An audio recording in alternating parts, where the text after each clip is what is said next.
ପାଉଲଙ୍କୁ ଈଶ୍ୱର ଶକ୍ତିଯୁକ୍ତ ଭାବରେ ବ୍ୟବହାର କରୁଥିଲେ। ସେ ଯେଉଁ ସ୍ଥାନକୁ ଯାଉଥିଲେ ସେଠାରେ ମହାନ ମହାନ କାର୍ଯ୍ୟ ସାଧିତ ହେଉଥିଲା। ଅପରପକ୍ଷରେ ସେମାନଙ୍କର କାର୍ଯ୍ୟ ବିରୁଦ୍ଧରେ ମଧ୍ୟ ଲୋକମାନେ ଉଠୁଥିଲେ।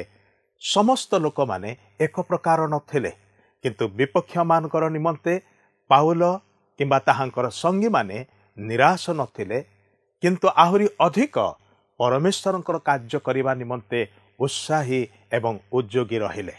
ଯୀଶୁଙ୍କ ମଧୁର ବାକ୍ୟ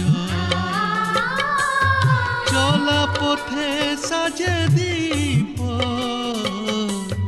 ଆମରି ଚରଣ ପାଇଁ ଅଲିଭ ଆଲୋକ ଦେଇ ଜୀବନର ପ୍ରତିପାଦେ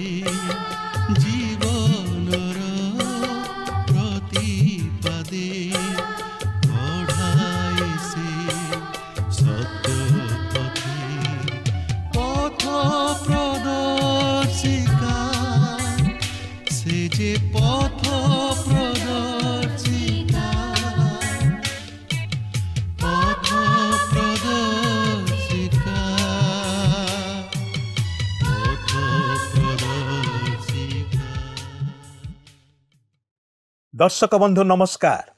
प्रभु जीशु ख्रीष्टंकर मधुर नाम आपण को पथ प्रदर्शिका कार्यक्रम को स्वागत करुअछि। आपण आज केमिति अछंती? मोर विश्वास प्रभुंकर दया एवं अनुग्रह रे आपण निश्चय भलरे थिबे। आपण सर्वदा भल रही थांतु, एहा ही आमानकर प्रार्थना।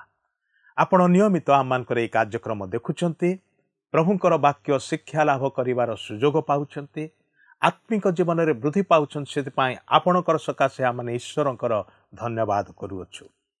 आपणक मध्यरु अनेक आम सहित वर्तमान सुधा जोगाजोग करि अछंती। सेमानकर सुंदर मतामत आमानकु जणैछंती। केही केही सेमानकर अनुभूतिर कथा मध्य आमानकु जणैछंती। आपण मध्य आपणकर मतामत आमानकु देई पारिबे। टीवी स्क्रीन रे जो नंबर टी देखुछंती सेही नंबर रे आज ही आमानक संगे जोगाजोग करंतु। आपणकर कॉल रो अपेक्षा रे आमाने अछु। प्रिय बंधु, आमे आजिर अध्ययन रे सुसमाचार रो शक्ति विषय रे लक्ष्य करूछु। पाउलंकर तृतीय मिशनरी यात्रा समय मध्य अनेक स्थान रे ईश्वरंकर सुसमाचार प्रचार करिबाकु से लागिले एवं अनेक लोक प्रभु जीशु ख्रीष्टंक ठारे विश्वास करिबाकु लागिले। उत्तम कार्य चालुथवा अवस्था रे शैतान कार्य करुथवा आम माने लक्ष्य करू। दिमित्रिय नामक जने शिल्पकार थिला। से देवता मूर्ति सबु तैयारी करी अनेक अर्थ सबु उपार्जन करुथला।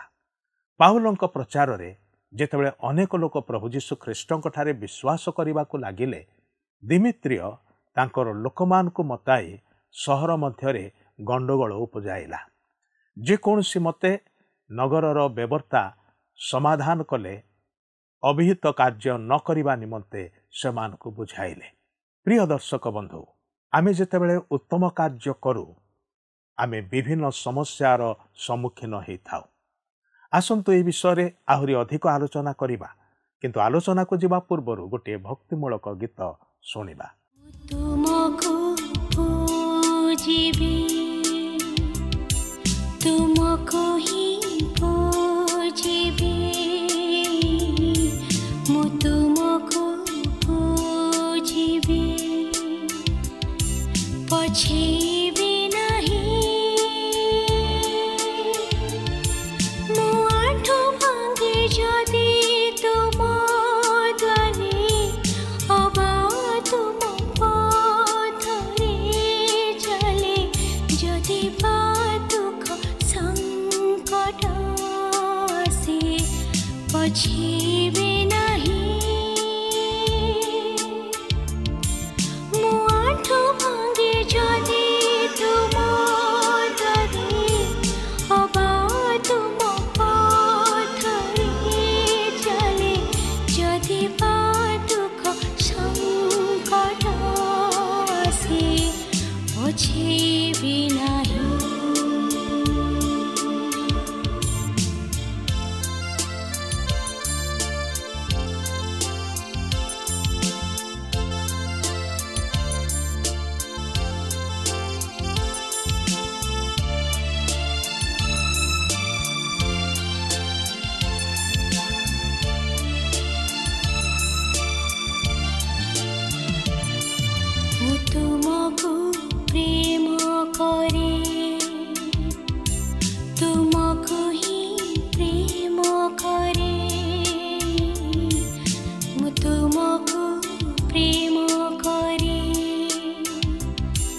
ପଛେଇବି ନାହିଁ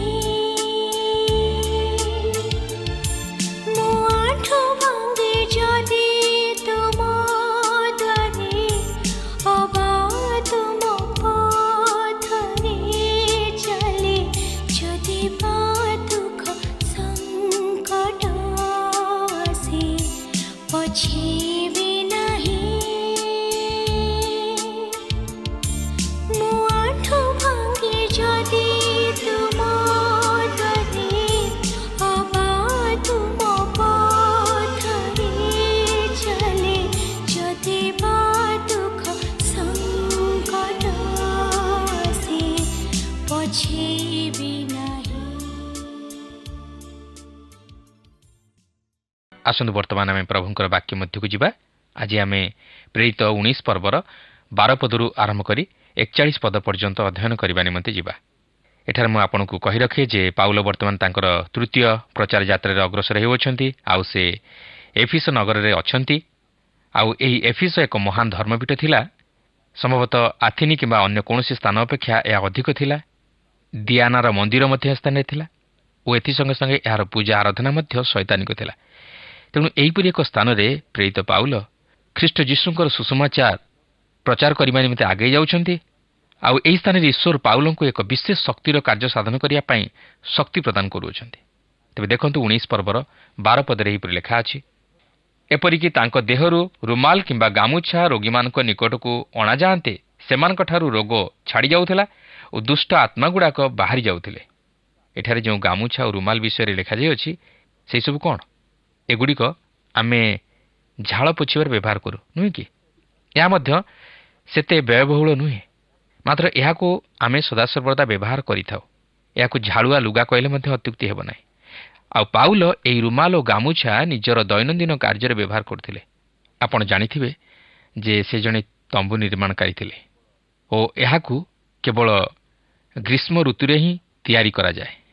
ତେଣୁ ଯେତେବେଳେ ସେ କାମ କରୁଥିବେ ତାହାଙ୍କ ଦେହରୁ ଝାଳ ଗମ ଗମ ହୋଇ ବାହାରି ଯାଉଥିବ ଓ ସେ ସେହି ରୁମାଲ ଓ ଗାମୁଛା ନେଇ ନିଜର ଶରୀରରୁ ବହୁଥିବା ଝାଳକୁ ପୋଛି ପକାଉଥିବେ।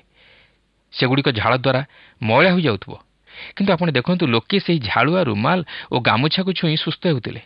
କିନ୍ତୁ ସେହି ସମୟରେ ସେହି ଅଞ୍ଚଳରେ କେତେକ ଧର୍ମାବଲମ୍ବୀ ଥିଲେ ଯେଉଁମାନେ କି ଶ୍ୱେତ ବସ୍ତ୍ର ବା ଧଳା ରଙ୍ଗର ପୋଷାକ ପତ୍ର ବ୍ୟବହାର କରୁଥିଲେ ଓ ପ୍ରତ୍ୟେକ ବିଷୟ ଯେପରି ପରିଷ୍କାର ଓ ଧଳା ରଙ୍ଗର ହେବାକୁ ପାରେ ତହିଁ ଉପରେ ବିଶେଷ ଗୁରୁତ୍ୱ ଦେଉଥିଲେ ଓ ପ୍ରତ୍ୟେକ ବିଷୟ ସେହି ପ୍ରକାର ହେବାକୁ ଥିଲା। କିନ୍ତୁ ପାଉଲଙ୍କର ସେହି ରୁମାଲ ଓ ଗାମୁଛାକୁ ଛୁଇଁ ରୋଗୀମାନେ ସୁସ୍ଥ ହେବା ଦ୍ୱାରା ଯାହା ଜଣାଯାଏ, ଈଶ୍ୱର ସେହି ସମସ୍ତ ବାହ୍ୟ ପରିଷ୍କାର ଓ ଧଳା ରଙ୍ଗର ବସ୍ତ୍ର ବ୍ୟବହାର କରିବା ଉପରେ ଗୁରୁତ୍ୱ ଦେଉଥିବା କେତେକ ଧର୍ମାବଲମ୍ବୀମାନଙ୍କୁ ଅନୁଯୋଗ କରୁଥିଲେ। ତେଣୁକରି ସେ ଲୋକମାନଙ୍କୁ ସୁସ୍ଥ କରିବା ପାଇଁ ସେହି ସମସ୍ତ ଝାଳୁଆ ରୁମାଲ ଓ ଗାମୁଛାକୁ ବ୍ୟବହାର କରୁଥିଲେ, ଯେପରିକି ଲୋକେ ସୁସମାଚାରର ସତ୍ୟତାକୁ ଜାଣନ୍ତି ଓ ତହିଁରେ ବିଶ୍ୱାସ କରି ପାପରୁ ଉଦ୍ଧାର ପ୍ରାପ୍ତ ହୁଅନ୍ତି। ଏଥିରୁ ଆମେ ଜାଣିବାକୁ ପାରୁଛୁ ଯେ ପ୍ରେରିତ ପାଉଲଙ୍କୁ ଏକ ବିଶେଷ ଐଶ୍ୱରିକ ଶକ୍ତି ପ୍ରଦତ୍ତ ହୋଇଥିଲା। ଆପଣଙ୍କର ମନେଥିବ, ପ୍ରଭୁ ଯୀଶୁ ତାହାଙ୍କର ଶିଷ୍ୟମାନଙ୍କୁ କହିଥିଲେ, ତୁମ୍ଭେମାନେ ମୋଠାରୁ ଆହୁରି ଅଧିକ ଶକ୍ତିର କାର୍ଯ୍ୟମାନ ସାଧନ କରିବ। ଆଉ ତାହା ହିଁ ଏଇଥିରୁ ପ୍ରମାଣିତ ହୁଏ। ପାଉଲଙ୍କର ଗାମୁଛା ଓ ରୁମାଲ ଛୁଇଁ ରୋଗୀମାନେ ସୁସ୍ଥ ହେଉଥିଲେ ଓ ପିତରଙ୍କର ଛାଇ ପଡ଼ିବା ଦ୍ୱାରା ରୋଗୀମାନେ ସୁସ୍ଥ ହେଉଥିଲେ। ଏହା ହିଁ ଥିଲା ଏକ ଚମତ୍କାର ଶକ୍ତିର ପରିଚୟ। ଏଥିରୁ ଆପଣ ଅନୁମାନ କରିପାରୁଥିବେ ଯେ ସେମାନେ କେତେଦୂର ଐଶ୍ୱରିକ ଶକ୍ତିରେ ପରିପୂର୍ଣ୍ଣ ଥିଲେ, ଯାହାଫଳରେ ସେମାନଙ୍କର ଛାଇ ପଡ଼ିବା ଦ୍ୱାରା ଓ ରୁମାଲ ଓ ଗାମୁଛା ଛୁଇଁବା ଦ୍ୱାରା ରୋଗୀମାନେ ସୁସ୍ଥ ହେଉଥିଲେ। କିନ୍ତୁ ଈଶ୍ୱର ସେହି ଝାଳୁଆ ରୁମାଲ ଓ ଗାମୁଛାକୁ ବ୍ୟବହାର କରିଥିଲେ ସେହି ସମୟର କେତେକ ଅନ୍ଧବିଶ୍ୱାସରେ ପରିଚାଳିତ ହେଉଥିବା ଧର୍ମାବଲମ୍ବୀମାନଙ୍କୁ ଅନୁଯୋଗ କରି ଉଚିତ ଶିକ୍ଷା ଦେବା ପାଇଁ। ସେହି ଝାଳୁଆ ରୁମାଲ ତଥା ଲୁଗା ଛୁଇଁ ରୋଗୀମାନେ ସୁସ୍ଥ ହେଉଥିଲେ ଓ ଭୂତମାନେ ବାହାରି ଯାଉଥିଲେ। ପ୍ରଭୁ ପାଉଲଙ୍କ ଦ୍ୱାରା ତାହାଙ୍କର ଅଲୌକିକ ଶକ୍ତିର କାର୍ଯ୍ୟମାନ ସାଧନ କଲେ ଓ ସୁସମାଚାର ଅଧିକରୁ ଅଧିକ ପ୍ରଚାରିତ ହେବାକୁ ଲାଗିଲା ଓ ଅନେକ ମଧ୍ୟ ପ୍ରଭୁ ଯୀଶୁଙ୍କଠାରେ ବିଶ୍ୱାସ କରି ମଣ୍ଡଳୀ ସହିତ ସଂଯୁକ୍ତ ହେଲେ। ଦେଖନ୍ତୁ 19 ପର୍ବର 13 ପଦରେ ଏହିପରି ଲେଖା ଅଛି, କିନ୍ତୁ ଭ୍ରମଣକାରୀ ଜିହୁଦୀୟ ଭୁତୁଡ଼ିଆମାନଙ୍କ ମଧ୍ୟରୁ କେତେକ ଜଣ ମଧ୍ୟ ଦୁଷ୍ଟ ଆତ୍ମା ଲାଗିଥିବା ଲୋକମାନଙ୍କ ଉପରେ ପ୍ରଭୁ ଯୀଶୁଙ୍କର ନାମ ଉଚ୍ଚାରଣ କରିବାକୁ ପ୍ରବୃତ୍ତ ହୋଇ କହିଲେ, ଯେଉଁ ଯୀଶୁଙ୍କୁ ପାଉଲ ପ୍ରଚାର କରୁଅଛନ୍ତି ମୁଁ ତୁମମାନଙ୍କୁ ତାହାଙ୍କର ରାଣ ଦେଉଅଛି। ଦେଖନ୍ତୁ, ଯେତେବେଳେ ସେମାନେ ଦେଖିଲେ ଯେ ପାଉଲଙ୍କ ଦ୍ୱାରା ଏହିପରି ଆଶ୍ଚର୍ଯ୍ୟ ଶକ୍ତିର କାର୍ଯ୍ୟ ସାଧିତ ହେଉଅଛି, ସେତେବେଳେ ସେମାନେ ମଧ୍ୟ ସେହିପରି ଅବିକଳ ନକଲ କରିବାକୁ ଚେଷ୍ଟା କଲେ। ତାହେଲେ ଦେଖନ୍ତୁ ଘଟଣାଟି ବର୍ତ୍ତମାନ କେଉଁପରି ମୋଡ଼ ନେବାକୁ ଯାଉଅଛି। 14 ଓ 15 ପଦରେ ଏହିପରି ଲେଖା ଅଛି, ପୁଣି ସ୍କେବା ନାମକ ଜଣେ ଜିହୁଦୀୟ ପ୍ରଧାନ ଯାଜକଙ୍କର 7 ପୁତ୍ର ଏହିପରି କରୁଥିଲେ। ସେଥିରେ ଦୁଷ୍ଟ ଆତ୍ମା ସେମାନଙ୍କୁ ଉତ୍ତର ଦେଲା, ଆମ୍ଭେ ଯୀଶୁଙ୍କୁ ଜାଣୁ ଓ ପାଉଲଙ୍କୁ ଚିହ୍ନୁ, ମାତ୍ର ତୁମମାନେ କିଏ? ଲକ୍ଷ୍ୟ କରନ୍ତୁ, ଏହି ଲୋକମାନେ ଯାଜକ ଥିଲେ, କିନ୍ତୁ ଏମାନେ ଯାଜକ ହୋଇ ମଧ୍ୟ ଏପ୍ରକାର କାର୍ଯ୍ୟ କରିବାକୁ ପଛେଇଲେ ନାହିଁ। ଏମାନେ ପ୍ରଭୁଙ୍କ ନାମ ନେଇ ଲୋକମାନଙ୍କୁ ଠକିବା ପାଇଁ ଓ ଲୋକମାନଙ୍କଠାରୁ ପ୍ରଶଂସା ପାଇବା ପାଇଁ ଚେଷ୍ଟା କରୁଥିଲେ। କିନ୍ତୁ ଏମାନେ ପ୍ରକୃତରେ ପ୍ରଭୁଙ୍କ ଶକ୍ତିରେ ପରିପୂର୍ଣ୍ଣ ହୋଇନଥିଲେ କି ଯୀଶୁଙ୍କୁ ଜାଣିନଥିଲେ। କିନ୍ତୁ ଏମାନେ ଏହିପରି ଲୋକମାନଙ୍କୁ ଭଣ୍ଡେଇବା ପାଇଁ ଚେଷ୍ଟା କରୁଥିଲେ। କିନ୍ତୁ ଦୁଷ୍ଟ ଆତ୍ମା ସେମାନଙ୍କୁ ଭଲ ଭାବେ ଚିହ୍ନିଥିଲା ଯେ ସେମାନେ ପ୍ରକୃତିରେ ପ୍ରଭୁଙ୍କର ଶକ୍ତିରେ ପରିପୂର୍ଣ୍ଣ ନୁହନ୍ତି। ତେଣୁ ଦୁଷ୍ଟ ଆତ୍ମା ସେମାନଙ୍କୁ ଉତ୍ତର ଦେଲା, ଆମେ ଯୀଶୁଙ୍କୁ ଜାଣୁ ଓ ପାଉଲଙ୍କୁ ଚିହ୍ନୁ, ମାତ୍ର ତୁମମାନେ କିଏ? ଅର୍ଥାତ୍ ସେହି ଦୁଷ୍ଟ ଆତ୍ମା ସେମାନଙ୍କୁ କହୁଛି ଯେ ପାଉଲଙ୍କ ସହିତ ଯୀଶୁଙ୍କର ସମ୍ପର୍କ କ'ଣ ଓ ଯୀଶୁଙ୍କ ସହିତ ପାଉଲଙ୍କର ସମ୍ପର୍କ କ'ଣ ତାହା ଆମେ ଜାଣୁ, କିନ୍ତୁ ତୁମେମାନେ କିଏ ତାହା ମଧ୍ୟ ଆମେ ଜାଣୁ। ତୁମାନଙ୍କ ଅନ୍ତରରେ ଖ୍ରୀଷ୍ଟ ନାହାନ୍ତି କି ଖ୍ରୀଷ୍ଟଙ୍କ ଶକ୍ତି ତୁମାନଙ୍କ ଅନ୍ତରରେ କାର୍ଯ୍ୟ କରୁନାହିଁ। କିନ୍ତୁ ଖ୍ରୀଷ୍ଟ କିଏ ଓ ପାଉଲ କିଏ ତାହା ଆମ୍ଭେ ଜାଣୁ। ଆମେ ଖ୍ରୀଷ୍ଟଙ୍କୁ ଜାଣୁ ଯେହେତୁ ସେ ହେଉଛନ୍ତି ଈଶ୍ୱରଙ୍କ ପୁତ୍ର, ଓ ଆମେ ପାଉଲଙ୍କୁ ଚିହ୍ନୁ ଯେହେତୁ ସେ ହେଉଛନ୍ତି ଖ୍ରୀଷ୍ଟଙ୍କ ଶକ୍ତିରେ ପ୍ରେରିତ ଓ ଖ୍ରୀଷ୍ଟଙ୍କ ଦ୍ୱାରା ମନୋନୀତ ବ୍ୟକ୍ତି। କିନ୍ତୁ ଏଠାରେ ଯେଉଁ ଜାଣୁ ଶବ୍ଦଟି ବ୍ୟବହାର କରାଯାଇଅଛି, ଏହା ବିଶ୍ୱାସ ଦ୍ୱାରା ଖ୍ରୀଷ୍ଟଙ୍କୁ ଜାଣିବାର ଜ୍ଞାନକୁ ବୁଝାଏ ନାହିଁ। ଯେହେତୁ ଏଠାରେ ଯେଉଁ ଗ୍ରୀକ୍ ଶବ୍ଦଟି ବ୍ୟବହାର କରାଯାଇଅଛି ତାହା ହେଉଛି ଗିନସ୍କୋ। ଏହାର ଅର୍ଥ ହେଉଛି ଯେ ଦୁଷ୍ଟ ଆତ୍ମା କେବଳ ଜାଣେ ଯୀଶୁ କିଏ। ଏହା କେବଳ ଜାଣିବାର ବିଷୟକୁ ପ୍ରକାଶ କରେ, କାରଣ ଦୁଷ୍ଟ ଆତ୍ମା ପ୍ରଭୁ ଯୀଶୁଙ୍କଠାରେ ବିଶ୍ୱାସ କରେ ନାହିଁ, କିନ୍ତୁ ସେ ଜାଣେ ଯୀଶୁ କିଏ, ପାଉଲ କିଏ ଓ ଆମମାନେ କିଏ। ଏଠାରେ ଆଉ ଏକ ବିଷୟ ଲକ୍ଷ୍ୟ କରିବେ, ସେ ଦୁଷ୍ଟ ଆତ୍ମା ଉତ୍ତର ଦେଉଛି, ଆମ୍ଭେ ଯୀଶୁଙ୍କୁ ଜାଣୁ, ଅର୍ଥାତ୍ ସେ ଜଣେ ନୁହେଁ, ତାହା ସହିତ ଆଉ କେତେକ ଦୁଷ୍ଟ ଆତ୍ମା ମଧ୍ୟ ମିଶିକରି ଅଛନ୍ତି। କାରଣ ଦୁଷ୍ଟ ଆତ୍ମା କଦାପି ଏକାକୀ ନଥାଏ, ସେ ଅନେକଙ୍କୁ ସାଥୀ କରିଥାଏ। ଏହା ହେଉଛି ଶୟତାନର କାର୍ଯ୍ୟ। 16 ପଦରେ ଲେଖା ଅଛି, ସେତେବେଳେ ଦୁଷ୍ଟ ଆତ୍ମା ଲାଗିଥିବା ଲୋକଟା ସେମାନଙ୍କ ଉପରକୁ ଡେଇଁପଡ଼ି ସେ 2 ଜଣଙ୍କୁ ପରାସ୍ତ କରି ସେମାନଙ୍କୁ ଏପରି ଆଘାତ କଲା ଯେ ସେମାନେ ଉଲଙ୍ଗ ଓ କ୍ଷତବିକ୍ଷତ ହୋଇ ସେହି ଘରୁ ବାହାରି ପଳାଇଗଲେ। ଦେଖନ୍ତୁ, ସେହି ସ୍କେବା ନାମକ ଜିହୁଦୀୟ ପ୍ରଧାନ ଯାଜକଙ୍କର ପୁତ୍ରମାନେ ପାଉଲଙ୍କ ଶକ୍ତିର କାର୍ଯ୍ୟକୁ ନକଲ କରିବାକୁ ଚେଷ୍ଟା କରୁଥିଲେ, ମାତ୍ର ସେମାନେ ସେହି ଦୁଷ୍ଟ ଆତ୍ମା ଦ୍ୱାରା ପରାସ୍ତ ହେଲେ। ଯେହେତୁ ସେହି ଦୁଷ୍ଟ ଆତ୍ମା ସେମାନଙ୍କୁ ଚିହ୍ନିଥିଲା ଯେ ସେମାନେ ପ୍ରକୃତରେ କିଏ, କାରଣ ଦୁଷ୍ଟ ଆତ୍ମା ଅତି ସହଜରେ ତାହା ଜାଣିପାରେ। ତେଣୁକରି ସେ ସେମାନଙ୍କୁ ଏପରି ଆଘାତ କଲା ଯେ ସେମାନେ ଉଲଙ୍ଗ ଓ କ୍ଷତବିକ୍ଷତ ହୋଇ ସେହି ଘରୁ ବାହାରି ପଳାଇଗଲେ। ସେମାନେ ଲଜ୍ଜିତ ହେଲେ। ଏଥିରୁ ପ୍ରମାଣିତ ହୁଏ ଯେ ପାଉଲଙ୍କ ମଧ୍ୟରେ ଖ୍ରୀଷ୍ଟଙ୍କର ଶକ୍ତି କାର୍ଯ୍ୟ କରୁଥିଲା ଓ ସେ ନିଜ ଶକ୍ତିରେ ନୁହେଁ, ମାତ୍ର ଖ୍ରୀଷ୍ଟଙ୍କର ଶକ୍ତି ଦ୍ୱାରା ସେହି ଦୁଷ୍ଟାତ୍ମାମାନଙ୍କୁ ଛଡ଼ାଉଥିଲେ। ମାତ୍ର ଏହି ସ୍କେବାଙ୍କର ପୁତ୍ରମାନେ ତାହା ଜାଣିପାରିନଥିଲେ। ସେମାନେ ନିଜ ଶକ୍ତିରେ ତାହା କରିବା ନିମନ୍ତେ ଚେଷ୍ଟା କରିଥିଲେ। ତେଣୁକରି ସେମାନେ ଲଜ୍ଜିତ ଓ ଅପମାନିତ ହେଲେ। କେବଳ ସେତିକି ନୁହେଁ, ସେମାନେ ଦୁଷ୍ଟାତ୍ମା ଦ୍ୱାରା ପରାଜିତ ହେଲେ। ପ୍ରିୟ ବନ୍ଧୁ, ଆମେ ଯଦି ଦୁଷ୍ଟାତ୍ମାର କାର୍ଯ୍ୟକୁ ପ୍ରତିହତ କରିବାକୁ ଚାହୁଁ, ତାହେଲେ ଖ୍ରୀଷ୍ଟଙ୍କ ଶକ୍ତିରେ ଆମମାନଙ୍କୁ ପରିପୂର୍ଣ୍ଣ ହେବାକୁ ହେବ ଓ ଖ୍ରୀଷ୍ଟଙ୍କୁ ଆମ ହୃଦୟରେ ଗ୍ରହଣ କରିବାକୁ ହେବ। କିନ୍ତୁ ଆମେ ନିଜ ଶକ୍ତିରେ କେବେ ହେଲେ ଶୟତାନକୁ ପରାଜିତ କରିପାରିବା ନାହିଁ। କିନ୍ତୁ ଆମେ ଯଦି ଖ୍ରୀଷ୍ଟଙ୍କୁ ସାଥୀ କରୁ, ତାହେଲେ ଶୟତାନ ଭୟ କରିବ ଓ ଆମେ ଦୁଷ୍ଟାତ୍ମାର ପ୍ରତିରୋଧ କରିପାରିବା। କିନ୍ତୁ ଆମେ ଯଦି ପ୍ରଭୁ ଯୀଶୁଙ୍କର ବୋଲି କହି ଲୋକମାନଙ୍କୁ ଭଣ୍ଡେଇବାକୁ ଚେଷ୍ଟା କରିବା, ତାହେଲେ ଆମେ ଶୟତାନ ଦ୍ୱାରା ପରାଜିତ ହୋଇ ଲଜ୍ଜିତ ଅପମାନିତ ହେବା। ଆଜି ଅନେକେ କହନ୍ତି, ଆମେ ଖ୍ରୀଷ୍ଟଙ୍କୁ ଜାଣୁ, କିନ୍ତୁ ତାହା ଯଥେଷ୍ଟ ନୁହେଁ। ଶୟତାନ ମଧ୍ୟ ଖ୍ରୀଷ୍ଟଙ୍କୁ ଜାଣେ। କିନ୍ତୁ ଆମେ ଯଦି ଖ୍ରୀଷ୍ଟଙ୍କଠାରେ ବିଶ୍ୱାସ କରି ତାହାଙ୍କୁ ନିଜ ହୃଦୟରେ ଗ୍ରହଣ କରୁ, ତାହେଲେ ଆମେ ଶୟତାନର ପ୍ରତିରୋଧ କରିବାକୁ ସମର୍ଥ ହୋଇପାରିବା ଓ ସେ ମଧ୍ୟ ଭୟଭୀତ ହେବ। ଏହାପରେ 17 ପଦରେ ଲେଖା ଅଛି, ଏହି କଥା ଏଫିସ ନିବାସୀ ଜିହୁଦୀ ଓ ଗ୍ରୀକ୍ ସମସ୍ତେ ଜାଣିଲେ। ସେଥିରେ ସମସ୍ତେ ଭୀତ ହେଲେ, ଆଉ ପ୍ରଭୁ ଯୀଶୁଙ୍କ ନାମ ମହିମାନ୍ୱିତ ହେବାକୁ ଲାଗିଲା। ବାସ୍ତବରେ ପ୍ରଭୁ ଯୀଶୁଙ୍କ ନାମରେ ଶକ୍ତି ଅଛି। ଦେଖନ୍ତୁ, ଏହି ଘଟଣାର ପ୍ରଭାବ ଏଫିସରେ ଥିବା ଗ୍ରୀକ୍ ଓ ଜିହୁଦୀମାନଙ୍କ ଉପରେ କେତେ ଦୂର ପଡ଼ିଥିଲା। ଏହି ଘଟଣା ଦ୍ୱାରା ପ୍ରଭୁ ଯୀଶୁଙ୍କର ନାମ ଚାରିଆଡ଼େ ପ୍ରଚାରିତ ହେବାକୁ ଲାଗିଲା। ଯୀଶୁଙ୍କ ନାମରେ ଯେ ଶକ୍ତି ଅଛି, ଏହା ସମସ୍ତେ ଜାଣିବାକୁ ପାରିଲେ। ଦେଖନ୍ତୁ, ଏହି ଏଫିସ ନଗର ଏକ ମହାନ ସହର ଥିଲା ଓ ଅନେକ ଦେବାଦେବୀ ମଧ୍ୟ ଥିଲେ। ମାତ୍ର ପ୍ରଭୁ ଯୀଶୁଙ୍କ ନାମ ସେହି ପ୍ରତ୍ୟେକଙ୍କୁ ଦୋହଲାଇ ଦେଇଥିଲା ଓ ତାହାଙ୍କ ନାମ ମହିମାନ୍ୱିତ ହେବାକୁ ଲାଗିଲା। ପାଉଲ ଓ ଅନ୍ୟ ପ୍ରେରିତମାନେ ଯେଉଁପରି ଆଶ୍ଚର୍ଯ୍ୟ ଶକ୍ତିର କାର୍ଯ୍ୟମାନ ସାଧନ କରୁଥିଲେ, ବର୍ତ୍ତମାନ ସେହିପରି ଘଟିବାର ଶୁଣାଯାଉ ନାହିଁ। ଯଦିବା ପ୍ରଭୁଙ୍କର ଭକ୍ତମାନେ ଆଶ୍ଚର୍ଯ୍ୟ କର୍ମମାନ ସାଧନ କରୁଅଛନ୍ତି, ମାତ୍ର ତାହା ଲୋକମାନଙ୍କୁ ପ୍ରଭାବିତ କରିପାରୁନାହିଁ କି ଖ୍ରୀଷ୍ଟଙ୍କର ନିକଟବର୍ତ୍ତୀ କରାଇ ପାରୁନାହିଁ। ସେଦିନ ପାଉଲଙ୍କର ଏହିପରି ଶକ୍ତିର କାର୍ଯ୍ୟ ଯେପରି ଏଫିସ ନଗରକୁ ଦୋହଲାଇ ଦେଇଥିଲା ଓ ଚହଳ ପକାଇ ପାରିଥିଲା, ବର୍ତ୍ତମାନ ସେହିପରି ଦେଖାଯାଉ ନାହିଁ। କିନ୍ତୁ ପାଉଲଙ୍କ ମଧ୍ୟରେ ଏପରି ଶକ୍ତି କାର୍ଯ୍ୟ କରୁଥିଲା, ଯାହାକି ସମଗ୍ର ଏଫିସ ନଗରରେ ଏକ ଚହଳ ପକାଇଥିଲା ଓ ଖ୍ରୀଷ୍ଟଙ୍କ ନାମ ଅଧିକରୁ ଅଧିକ ପ୍ରଚାରିତ ହେବାକୁ ଲାଗିଲା। ଏହାପରେ 18ରୁ 20 ପଦରେ ଲେଖା ଅଛି, ପୁଣି ବିଶ୍ୱାସୀମାନଙ୍କ ମଧ୍ୟରୁ ଅନେକ ଆସି ଆପଣା ଆପଣା କର୍ମ ସ୍ୱୀକାର ଓ ପ୍ରକାଶ କରିବାକୁ ଲାଗିଲେ। ଆଉ ଯାଦୁକ୍ରିୟା କରୁଥିବା ଅନେକେ ଆପଣା ଆପଣା ପୁସ୍ତକ ଆଣି ଏକତ୍ର କରି ସମସ୍ତଙ୍କ ସାକ୍ଷାତରେ ପୋଡ଼ି ପକାଇଲେ।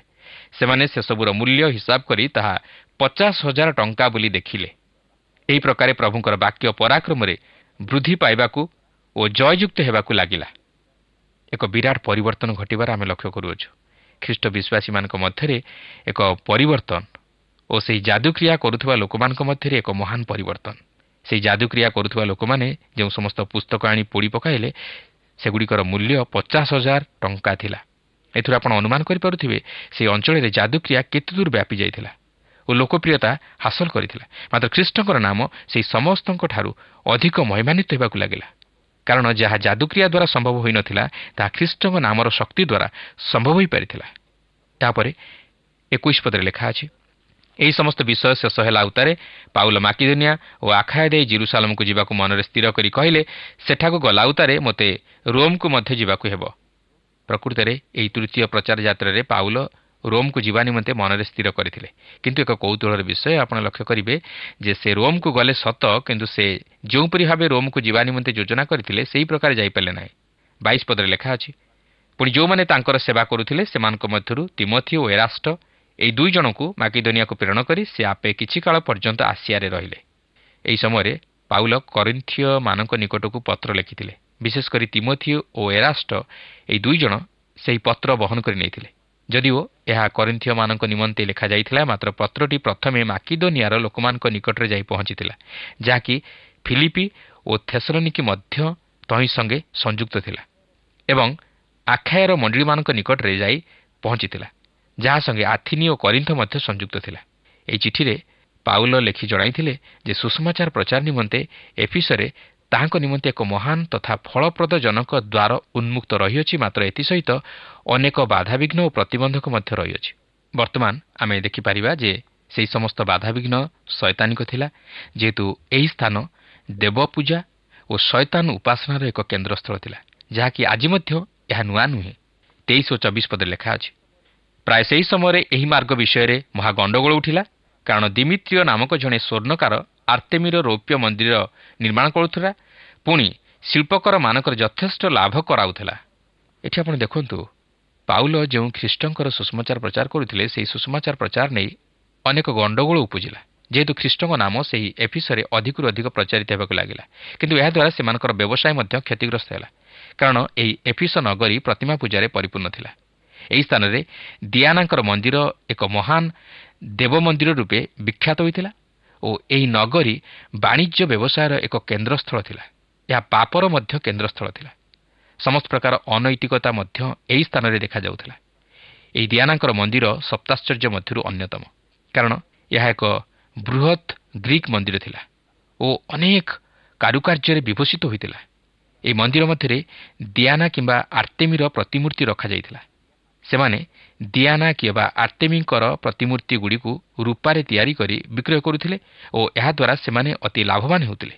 କିନ୍ତୁ ପାଉଲଙ୍କର ପ୍ରଚାର କାର୍ଯ୍ୟ ଦ୍ୱାରା ସେମାନଙ୍କର ଏହି ବ୍ୟବସାୟ ବାଧାପ୍ରାପ୍ତ ହେଲା ଓ ତହିଁରେ କ୍ଷତି ଘଟିଲା।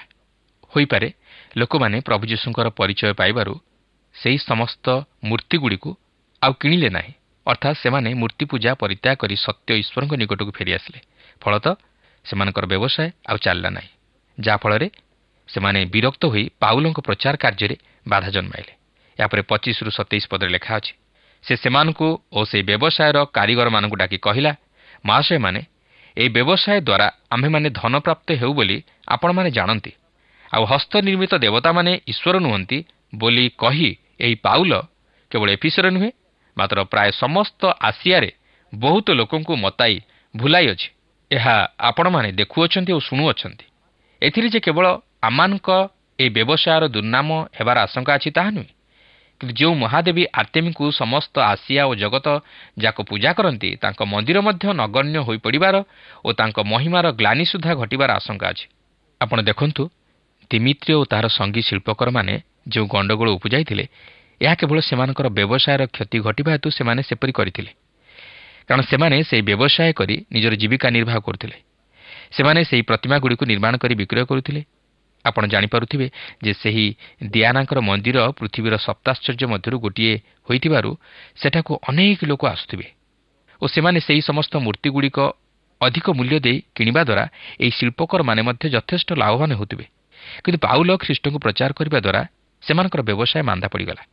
କେବଳ ଯେ ସେମାନଙ୍କର ବ୍ୟବସାୟର କ୍ଷତି ଘଟିବାର ଆଶଙ୍କା କରି ସେମାନେ ଗଣ୍ଡଗୋଳ କଲେ ତାହା ନୁହେଁ, ମାତ୍ର ଯେଉଁ ମହାଦେବୀ ଆର୍ତେମିକୁ ଜଗତଟା ଯାକ ପୂଜା କରନ୍ତି ତାହାଙ୍କର ପତନ ଘଟିବାର ଆଶଙ୍କା କରି ସେମାନେ ପାଉଲଙ୍କ ବିରୁଦ୍ଧରେ ସ୍ୱର ଉତ୍ତୋଳନ କରିବା ନିମନ୍ତେ ଲୋକମାନଙ୍କୁ ମଧ୍ୟ ମତାଇଲେ। ଏହାପରେ 28-32 ପଦରେ ଲେଖା ଅଛି, ଏହି କଥା ଶୁଣି ସେମାନେ କ୍ରୋଧରେ ପରିପୂର୍ଣ୍ଣ ହୋଇ ଚିତ୍କାର କରି କହିବାକୁ ଲାଗିଲେ, ଏଫିସିଓମାନଙ୍କର ଆର୍ତ୍ତେମୀ ମହାଦେବୀ ଅଟନ୍ତି। ଏଥିରେ ନଗରଟି ଗଣ୍ଡଗୋଳରେ ପରିପୂର୍ଣ୍ଣ ହେଲା। ଆଉ ସେମାନେ ଏକଯୋଗରେ ପାଉଲଙ୍କ ସହଯାତ୍ରୀ ମାକିଦୋନିଆର ଗାୟ ଓ ଆରିସ୍ତାର୍କଙ୍କୁ ଧରି ବଡ଼ ବେଗରେ ରଙ୍ଗଭୂମିକୁ ଦୌଡ଼ିଗଲେ। ଏଥିରେ ପାଉଲ ଲୋକମାନଙ୍କ ଭିତରକୁ ଯିବାକୁ ଇଚ୍ଛା କଲେ, କିନ୍ତୁ ଶିଷ୍ୟମାନେ ତାଙ୍କୁ ଯିବାକୁ ଦେଲେ ନାହିଁ। ଆଉ ଆସିଆର ପ୍ରଧାନ କର୍ମଚାରୀମାନଙ୍କ ମଧ୍ୟରୁ ସୁଦ୍ଧା କେତେକ ଜଣ ତାଙ୍କ ବନ୍ଧୁ ଥିବାରୁ ଲୋକ ପଠାଇ ରଙ୍ଗଭୂମି ମଧ୍ୟକୁ ଦୁଃସାହସ କରି ନ ଯିବାକୁ ତାଙ୍କୁ ଅନୁରୋଧ କଲେ। ସେତେବେଳେ କେହି କେହି ଏକଥା କେହି କେହି ବା ସେ କଥା କହି ଚିତ୍କାର କରୁଥିଲେ, କାରଣ ସଭା ଗଣ୍ଡଗୋଳରେ ପରିପୂର୍ଣ୍ଣ ହୋଇଥିଲା। ଆଉ ସେମାନେ ଯେ କାହିଁକି ଏକତ୍ର ହୋଇଅଛନ୍ତି ତାହା ଅଧିକାଂଶ ଜାଣିନଥିଲେ। ପ୍ରକୃତିରେ ପାଉଲ ଦିଆନା ବା ଆର୍ତ୍ତେମୀ ବିରୁଦ୍ଧରେ ପ୍ରଚାର କରୁନଥିଲେ, ମାତ୍ର ଖ୍ରୀଷ୍ଟଙ୍କୁ ପ୍ରଚାର କରୁଥିଲେ। କିନ୍ତୁ ସେମାନେ ସେମାନଙ୍କର ବ୍ୟବସାୟ କ୍ଷତିଗ୍ରସ୍ତ ହେବାର ଆଶଙ୍କା କରି ପାଉଲଙ୍କ ପ୍ରଚାରର ବିରୋଧ କଲେ। କିନ୍ତୁ ସେମାନେ ଯୁକ୍ତିଯୁକ୍ତ କାରଣ ଦର୍ଶାଇ ପାରିନଥିଲେ। ସେମାନେ ଯେଉଁପରି ଭାବେ ଗଣ୍ଡଗୋଳ କରି ଲୋକମାନଙ୍କୁ ମତାଇଲେ, ବୋଧହୁଏ ପାଉଲଙ୍କୁ ସେମାନେ ପାଇଥିଲେ ବଧ କରିଥାନ୍ତେ। ତାଛଡ଼ା ପାଉଲ ଯେତେବେଳେ ସେମାନଙ୍କ ମଧ୍ୟକୁ ଯିବାକୁ ଇଚ୍ଛା କଲେ, ସେତେବେଳେ ଶିଷ୍ୟମାନେ ଓ ସେହି ଆସିଆର ପ୍ରଧାନ କର୍ମଚାରୀମାନଙ୍କ ମଧ୍ୟରୁ କେତେକ ତାହାଙ୍କ ବନ୍ଧୁ ଥିବାରୁ ତାହାଙ୍କୁ ରକ୍ଷା କରିବାକୁ ଯାଇ ସେହି ଲୋକମାନଙ୍କ ମଧ୍ୟକୁ ତାହାଙ୍କୁ ଛାଡ଼ିଦେଲେ ନାହିଁ। କିନ୍ତୁ ସେମାନେ ଯେ କାହିଁକି ଏପରି ଏକାଠି ହୋଇ ଗଣ୍ଡଗୋଳ କରୁଛନ୍ତି ତାହା ଅଧିକାଂଶ ଲୋକ ଜାଣିନଥିଲେ। ଏହାପରେ 33 ଓ 34 ପଦରେ ଲେଖା ଅଛି, ଆଉ ଯିହୁଦୀମାନେ ଆଲେକ୍ଜାଣ୍ଡରକୁ ଆଗକୁ ବାହାର କରି ଆଣିବାରୁ ଲୋକସମୂହ ମଧ୍ୟରୁ କେହି କେହି ତାକୁ ମତାଇଲେ। ସେଥିରେ ଆଲେକ୍ଜାଣ୍ଡର ହସ୍ତରେ ସଙ୍କେତ କରି ଲୋକମାନଙ୍କ ନିକଟରେ ସେମାନଙ୍କର ପକ୍ଷ ସମର୍ଥନ କରିବାକୁ ଇଚ୍ଛା କଲା। କିନ୍ତୁ ସେ ଜଣେ ଯିହୁଦୀ ବୋଲି ଯେତେବେଳେ ସେମାନେ ଜାଣିଲେ, ସେତେବେଳେ ସମସ୍ତେ ଏକସ୍ୱରରେ ପ୍ରାୟ 2 ଘଣ୍ଟା ପର୍ଯ୍ୟନ୍ତ ଚିତ୍କାର କରି କହିବାକୁ ଲାଗିଲେ, ଏଫିସିଓମାନଙ୍କର ଆର୍ତ୍ତେମୀ ମହାଦେବୀ ଅଟନ୍ତି। ଏହି ଆଲେକ୍ଜାଣ୍ଡର ସମ୍ଭବତଃ ଧର୍ମଗ୍ରହଣ କରିଥିଲେ, ଯେ କି ପାଉଲଙ୍କ ସହିତ ଥିଲେ। କିନ୍ତୁ ସେମାନେ ଆଲେକ୍ଜାଣ୍ଡରଙ୍କୁ ମଧ୍ୟ କିଛି କହିବାକୁ ସୁଯୋଗ ଦେଲେ ନାହିଁ। ମାତ୍ର ଏଫିସିଓମାନଙ୍କର ଆର୍ତ୍ତେମୀ ମହାଦେବୀ ଅଟନ୍ତି ବୋଲି ଚିତ୍କାର କରିବାକୁ ଲାଗିଲେ। ଏହାପରେ 35-41 ପଦରେ ଲେଖା ଅଛି, ପରେ ନଗର ବେବର୍ତ୍ତା ଲୋକସମୂହକୁ ଶାନ୍ତ କରାଇ କହିଲେ, ହେ ଏଫିସିଓ ଲୋକମାନେ, ଏଫିସ ନଗରୀ ଯେ ମହାଦେବୀ ଆର୍ତ୍ତେମୀ ଓ ଆକାଶରୁ ପତିତ ପ୍ରତିମାର ମନ୍ଦିର ପରିଚାରିକା, ଏହା କିଏ ନ ଜାଣେ? ଅତଏବ ଏହିସବୁ କଥା ଅଖଣ୍ଡନୀୟ ହେବାରୁ ତୁମମାନଙ୍କର ଶାନ୍ତ ହେବା ଓ ଅବିବେଚନାରେ କୌଣସି କର୍ମ ନ କରିବା ଉଚିତ। କାରଣ ଏହି ଯେଉଁ ଲୋକମାନଙ୍କୁ ତୁମମାନେ ଘେନି ଆସିଅଛ, ଏମାନେ ତ ମନ୍ଦିର ଲୁଣ୍ଠନକାରୀ ନୁହନ୍ତି କିମ୍ବା ଆମମାନଙ୍କ ଦେବୀଙ୍କ ନିନ୍ଦକ ନୁହନ୍ତି। ଏଣୁ ଯଦି କାହାରି ବିରୁଦ୍ଧରେ ଦିମିତ୍ରିୟର ଓ ତାର ସଙ୍ଗୀ ଶିଳ୍ପକରମାନଙ୍କର କୌଣସି କଥା ଥାଏ, ତାହେଲେ ବିଚାରାଳୟ ଉନ୍ମୁକ୍ତ ଅଛି ଓ ଶାସନକର୍ତ୍ତାମାନେ ଅଛନ୍ତି। ସେମାନେ ପରସ୍ପର ବିରୁଦ୍ଧରେ ଅଭିଯୋଗ କରନ୍ତୁ। କିନ୍ତୁ ଯଦି ତୁମମାନଙ୍କର ଅନ୍ୟ କୌଣସି ଦାବି ଥାଏ, ତେବେ ନିୟମିତ ସାଧାରଣ ସଭାରେ ତାହାର ମୀମାଂସା ହେବ।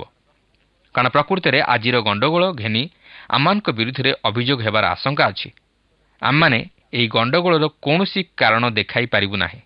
ଏହା କହି ସେ ସଭାସ୍ଥ ସମସ୍ତଙ୍କୁ ବିଦାୟ ଦେଲେ। ଦେଖନ୍ତୁ, ସେହି ନଗରବର୍ତ୍ତା ଯିଏକି ସେହି ଅଞ୍ଚଳର ଜଣେ ମୁଖ୍ୟ ବ୍ୟକ୍ତି ଥିଲେ, ସେ ସେମାନଙ୍କୁ ଶାନ୍ତ ରହିବାକୁ କହିଲେ, କାରଣ ସେମାନଙ୍କର ଅଭିଯୋଗ ଯୁକ୍ତିଯୁକ୍ତ ନଥିଲା। ସେ ଯଦିଓ ଦିଆନା ଓ ଆର୍ତ୍ତେମୀର ସପକ୍ଷ ନେଇ ସେମାନଙ୍କୁ ଶାନ୍ତ କରାଇଥିଲେ, ମାତ୍ର ପରେ ସେମାନେ ବିଫଳତାର ସମ୍ମୁଖୀନ ହେଲେ। କିନ୍ତୁ ସେହି ନଗର ବେବର୍ତ୍ତା ଯେତେବେଳେ ସେମାନଙ୍କର ଗଣ୍ଡଗୋଳର ପ୍ରକୃତ କାରଣ ଜାଣିବାକୁ ଚାହିଁଲେ, ସେତେବେଳେ ସେମାନେ ତାହାର ଯଥାର୍ଥ କାରଣ ଦର୍ଶାଇ ପାରିଲେ ନାହିଁ। ଫଳରେ ସେମାନେ ପାଉଲଙ୍କ ବିରୁଦ୍ଧରେ କୌଣସି ବିଚାର ଆଣିପାରିଲେ ନାହିଁ। ମାତ୍ର ଏହା ଥିଲା ପାଉଲଙ୍କ ନିମନ୍ତେ ଏଫିସରେ ପ୍ରଚାର କରିବାର ଅନ୍ତିମ ସମୟ। ସେ ଏଫିସ ପରିତ୍ୟାଗ କରି ମାକିଦୋନିଆକୁ ଚାଲିଗଲେ। ପ୍ରିୟ ବନ୍ଧୁ, ଆଜି ଆମେ ନିଜର ସ୍ୱାର୍ଥକୁ ଦୃଷ୍ଟି ଆଗରେ ରଖି ପ୍ରଭୁ ଯୀଶୁଖ୍ରୀଷ୍ଟଙ୍କୁ ଅଗ୍ରାହ୍ୟ କରୁଅଛୁ। ନିଜର ପରିବାର, ବ୍ୟବସାୟ ଓ ସମାଜକୁ ଦୃଷ୍ଟି ଆଗରେ ରଖି ଆମେ ଖ୍ରୀଷ୍ଟଙ୍କ ବିରୁଦ୍ଧରେ ସ୍ୱର ଉତ୍ତୋଳନ କରୁ। କିନ୍ତୁ ଆମେ କେବେ ଚିନ୍ତା କରିଛୁ କି ଆମର ପାପ ନିମନ୍ତେ କିଏ ମୃତ୍ୟୁଭୋଗ କଲେ?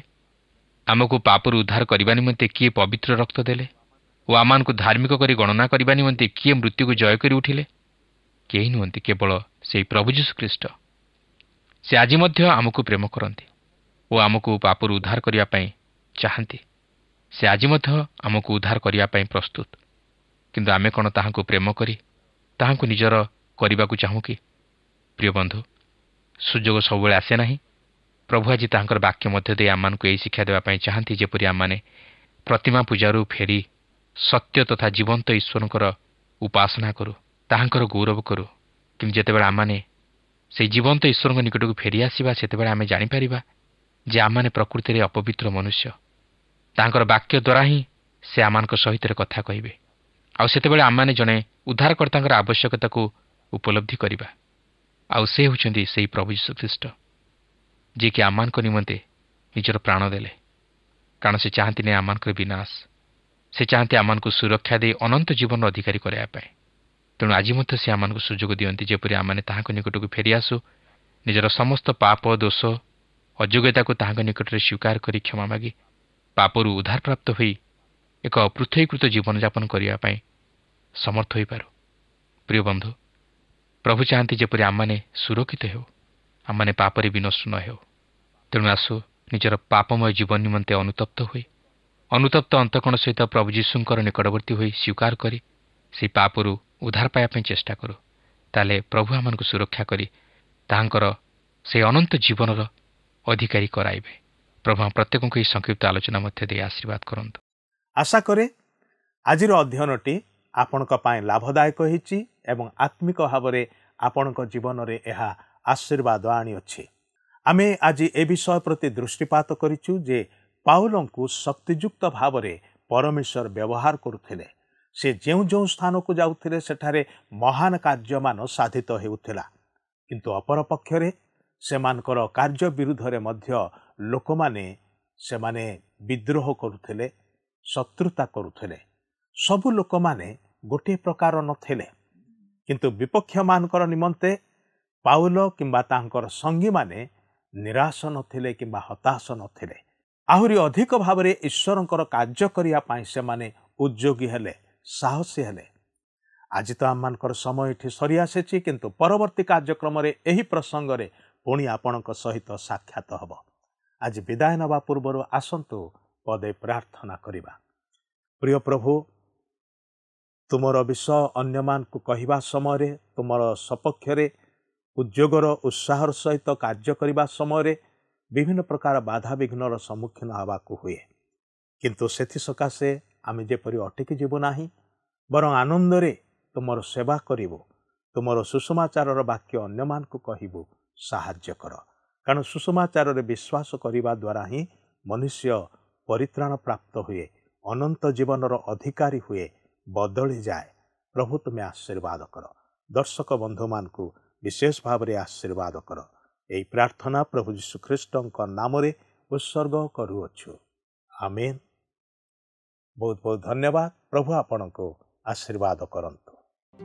প্রিয় বন্ধু, আশা করু আপনার আম পথ প্রদর্শিকা কার্যক্রম নিশ্চয় ভাল লাগিথিব। যদি ভাল লাগিছি তাহলে আমকু 044490812996 নম্বর রে নিশ্চয় গোটিয়ে মিসড কল দেবে। আপনক মিসড কল আম নিমন্তে অতি বহুমূল্য। মু আনন্দর সহ জনাউছি যে প্রত্যেক মিসড কল দাতাঙ্ক মধ্যরু সপ্তাহ শেষরে যে অধিক মিসড কল দেইথিবে তাঙ্কু মনোনীত করাଯିବ ও পুরস্কৃত করাଯିବ। ସେହି ଦର୍ଶକ ବନ୍ଧୁଙ୍କ ନାମ ଓ ଫଟୋ ଆମ କାର୍ଯ୍ୟକ୍ରମ ଶେଷରେ ଦେଖାଯିବ। ଗତ ସପ୍ତାହର ବିଜୟ ଦର୍ଶକ ବନ୍ଧୁ ହେଲେ ଗଜପତିରୁ ଗୀତାଙ୍ଗିନୀ ପରିଚ୍ଛା ଓ ପରିବାର। ପ୍ରାର୍ଥନା ଓ ଅଧିକ ଜାଣିବା ନିମନ୍ତେ ଫୋନରେ ଆମ ସହ ଯୋଗାଯୋଗ କରିପାରିବେ। ଆମ ଟେଲିଫୋନ ନମ୍ବର ହେଲା 9777221415 ଆଉ ଆମ ଠିକଣା ଟିଭି ସ୍କ୍ରିନରେ ଦିଆଯାଇଅଛି। ଧନ୍ୟବାଦ।